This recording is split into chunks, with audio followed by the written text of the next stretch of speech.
Barela naman kaya dyan ha, madami kami. Perwisyo ang dinulot ng nakahambalang na e-trike at motorsiklong ito sa sumulong highway sa Antipolo City mag-aalas 3 kahapon.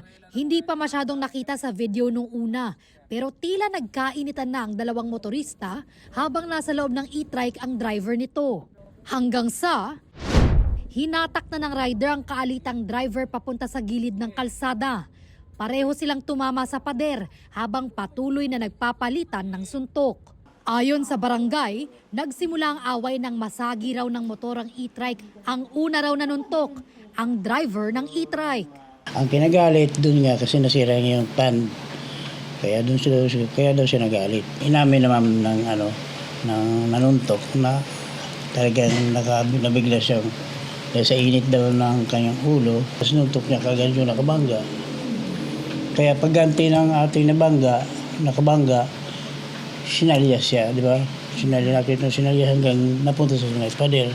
Habang nagsusuntukan ang dalawa, pumagit na ang isa pang rider para awatin sila. Ayon sa barangay, nagtamo ng pasa sa mukha ang rider at sugat naman sa braso at likod ang e-trike driver. Nagharap na raw ang dalawa sa barangay para mag-usap kagabi. Medyo kumalma naman po. Bagkus nagkamayan sila, nagkasundo naman. Inamin naman nung nila nagkamali pareho. Sinusubukan pa namin kunin ang panig ng dalawang sangkot sa suntukan sa kalsada. Ayon sa Antipolo Police, wala pa silang natatanggap na reklamo kaugnay ng insidente.